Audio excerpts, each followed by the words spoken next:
অনেক যুবক আছে, তারা বলে যে আমার শ্বশুরবাড়ির লোকেরা খুশি মনে দেয়।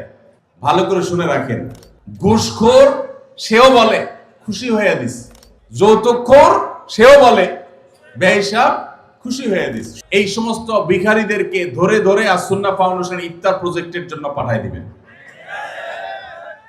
ভাইরা আমার, আমাদের সমাজে বহুল প্রচলিত, বহুল প্রতিষ্ঠিত কুসংস্কারগুলোর মধ্যে থেকে একটি হলো এটি, মেয়ের বাবার বাড়ি থেকে রমজান আসলে ইফতারের বিভিন্ন আইটেমের জন্য ছেলে, ছেলের মা, ছেলের বাবা, ছেলের গোষ্ঠী, ছেলের বিভিন্ন মহিলারা, ওই ফ্যামিলির তারা অপেক্ষায় থাকে। আল্লাহর জমিনে যদি 10টা নিকৃষ্টতম ছোট লোকই থাকে, তার একটা হলো এইটা। যুবক ভাইরা, কোন যুবক হাত তুলে বলতে পারবেন যে আমার শ্বশুরবাড়ি থেকে রমজান উপলক্ষে এরকম কোন ভিক্ষাবৃত্তি আমরা করতে দেই নাই? বলতে পারবেন কেউ? দেখি কার কার বউকে পাঠাবো আছে, হাত তোলেন।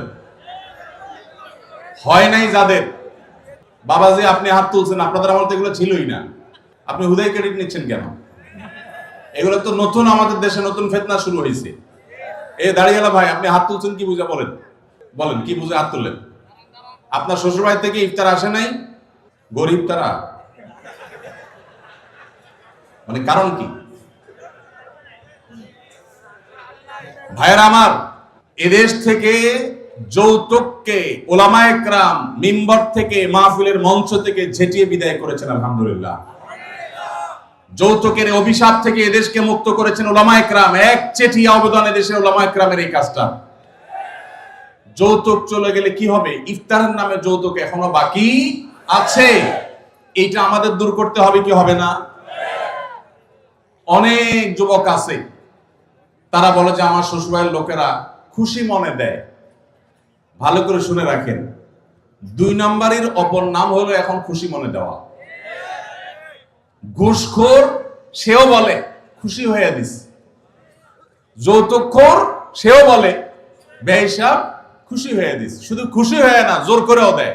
জোর করে দিবে না, কি করবে? তার মেয়েটার শান্তি দরকার তার। আপনি যদি বাপের বেটা হয়ে থাকেন, মুসলমানের সন্তান হয়ে থাকেন, বিনয়ের সাথে শাশুড়িকে বলবেন, শ্বশুরকে বলবেন কোনো কিচ্ছু আমার এখানে পাঠাবেন না, পাঠালে আমি মনে কষ্ট পাবো, উল্টা পারলে আমি দিব।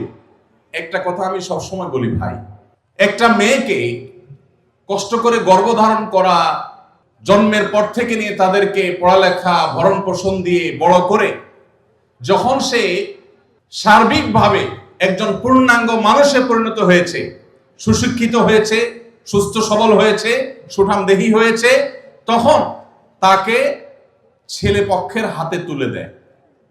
সারা জীবন এই মহিলাটার পেছনে ইনভেস্ট করেছে কে?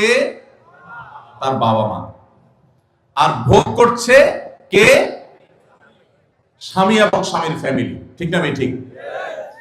পড়ালেখা করাইছে মেয়ের বাপ মা, ওই পড়ালেখা দিয়া, ওই শিক্ষা দিয়া স্বামীর ছেলে মেয়েকে সে পড়ালেখা করায়। ঠিক না ভাই? ঠিক। রান্না বাড়াটা শিখাইছে তার মা, ওই শিক্ষা দিয়ে রান্না বাড়া করে খাওয়ায় কারে? স্বামীকে, শ্বশুর শাশুড়িকে। ঠিক না ভাই? ঠিক। তাহলে উচিত হলো ছেলে পক্ষের মেয়ে পক্ষকে এটা বলা, বেহিসাবকে বলবে ছেলের বাবা, মেয়ের বাবাকে বলবে বাবাজি বা ভাই, আপনার মেয়ে, তাকে মানুষ করতে যত টাকা পয়সা লাগছে তার সব কিছু আমি দিতে চাই। এরপরও তো কোনো মানুষ কেনা যায় না, এটা কেনার জন্য দেওয়া না, অন্তত কৃতজ্ঞতা আদায়ের জন্য দেওয়া। এটা বলা দরকার ছিল। সেটা না করে উল্টা আস্ত একটা মেয়ে দিয়ে দিল, তার সাথে আবার আপনি যৌতুক আশা করছেন। আপনার চাইতে বড় ছোট লোক আল্লাহর জমিনে আর হতে। এই সমস্ত ভিখারীদেরকে ধরে ধরে আস-সুন্নাহ ফাউন্ডেশন ইফতার প্রজেক্টের জন্য পাঠিয়ে দিবেন। আপনাদের এই মাঠেও ইফতার বিতরণ হয়। যাদের শ্বশুর বাড়ি থেকে ইফতারের দরকার হয়, এদের সবাইকে আমাদের ওখানে পাঠিয়ে দিবেন। কথা বুঝে আসছে? এখন এরপর থেকে হুদাই যায় আমাদের ওখানে সিরিয়াল ধরবে। সিরিয়াল ধরলে সবাই ইফতার পাবে। শর্ত হলো সে প্রকাশ্যে ঘোষণা দিবে, আমি শ্বশুর বাড়ি থেকে ইফতার প্রত্যাশী ছিলাম, কিন্তু সেখান থেকে ইফতার পাওয়ার কোনো ক্ষীণতম সম্ভাবনা না থাকায় আমি নিরুপায় হয়ে এখন আস-সুন্নাহ ফাউন্ডেশনের দ্বারস্থ হয়েছি। এইটা যদি আপনি ঘোষণা দিতে পারেন, আমাদের দিতে কোনো অসুবিধা নেই ইনশাআল্লাহ। ভাইরা আমার, এই কুসংস্কার আমরা দূর করবো তো ইনশাআল্লাহ।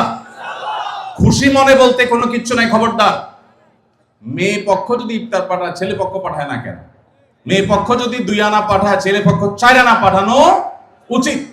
অনেক মহিলারা আছে ফ্যামিলির, তারা খোঁচাখুচি করে বৌমাকে। আল্লাহ আমাদের এই কুসংস্কার থেকে মুক্ত থাকার তৌফিক দান করুন। স্বামী আদেশ করলেই কি শ্বশুর শাশুড়ির সেবা করতেই হবে? সেবা করতে গিয়ে অনেক সময় আমি অসুস্থ হয়ে যাই, এক্ষেত্রে ইসলাম কি বলে? ভাইরা আমার, স্বামী যদি আদেশ করে যে আমার বাবা মার খেদমত কর, এখন বোনের প্রশ্ন হলো আমি অসুস্থ হয়ে গেলেও কি স্বামীর সে নির্দেশ মানতে হবে কিনা? উত্তর হলো না। যদি এই পর্যায়ের হয় যে আপনি শ্বশুর শাশুড়ির সেবা করতে গিয়ে আপনি সুস্থ না থাকেন, এই পর্যায়ের আপনার সেবার প্রশ্ন আসে, তো আপনি নিজেকে অসুস্থ করে ফেলে তারপরে শ্বশুর শাশুড়ির খেদমত করতে হবে, এত কঠিন নির্দেশ ইসলাম আপনাকে দেয় নাই। তবে এ জাতীয় ইস্যুতে আমি অনুরোধ করব, কোনো ভালো বিচক্ষণ বিদগ্ধ আলেমের কাছে দেখা করে উভয়ের পরিস্থিতি পর্যালোচনা করে অ্যাসেসমেন্ট করিয়ে তারপর সমাধান নেওয়ার চেষ্টা করবেন। কারণ এখানে আপনার কাছে যেটাকে মনে হচ্ছে বাড়াবাড়ি, আদতে সেটা খুব নরমাল বিষয় হতে পারে। এজন্য তৃতীয় পক্ষের কারোর সহযোগিতা নিলে সেটা সবচেয়ে ভালো হয়। এই প্রশ্নোত্তরের সংক্ষিপ্ত সেশনে আমরা অল্প কথা উত্তর দিয়ে গেলে আপনার ভুল বোঝার সম্ভাবনা আছে। সেজন্য কোনো দক্ষ আলেমের কাছে, বিচক্ষণ ইমাম সাহেবের কাছে গিয়ে দুজন মিলে তারপরে পুরো অবস্থা জানাবেন। শরীয়ত মৌলিকভাবে মেয়েদের জন্য শ্বশুর শাশুড়ির খেদমত করাকে ফরজ ওয়াজিব করে নাই, কিন্তু স্বামীর প্রতি তার যে শ্রদ্ধা ভালোবাসার দাবি আছে, সেই দাবি থেকে যে স্বামীটা সারাদিন আমার সংসার সন্তানের উন্নতির জন্য কষ্ট করে, সেই স্বামীটা অগোচরে তার উপরে কর্তব্য তার বাপ মার সেবা করা। তিনি যেহেতু আমার কাজে গেছেন, আমি তার জন্য একটু হেল্প করলাম, তার হয়ে একটু কাজ করলাম।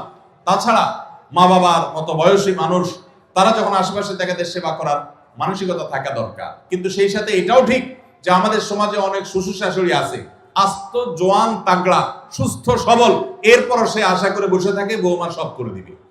এটা খুব বাজে একটা অভ্যাস। অনেক শ্বশুর শাশুড়ি আছে তারা মনে করে বৌমা ঘরে আসছে মানে হলো কাজের মেয়ে ঘরে আসছে, অতএব আমাদের এটা বাই ডিফল্ট পাওনা হয়ে গেছে। এটা খুবই বাজে একটা উদাহরণ। শ্বশুর শাশুড়িদেরও আল্লাহর কাছে বিচার আছে, তারা জুলুম করলে, সীমা লঙ্ঘন করলে তাদেরও দায় আল্লাহ তাআলার কাছে থাকবে। নিজের মেয়েটা তাকে দিয়ে কোনো কাজ করায় না, আরেক ঘরের মেয়ে আসছে তাকে দিয়ে সারাদিন গাদা খাটনি করা, এটা জুলুম। অতএব জুলুমও করা যাবে না। আবার বোনরা শ্বশুর শাশুড়িদেরকে ইগনোরও করবেন না। আল্লাহ তাআলা আমাদেরকে আল্লাহর নির্দেশকে যথাযোগ্যভাবে মানার তৌফিক দান করুন। আস-সুন্নাহ ফাউন্ডেশন, উম্মার স্বার্থে সুন্নাহর সাথে।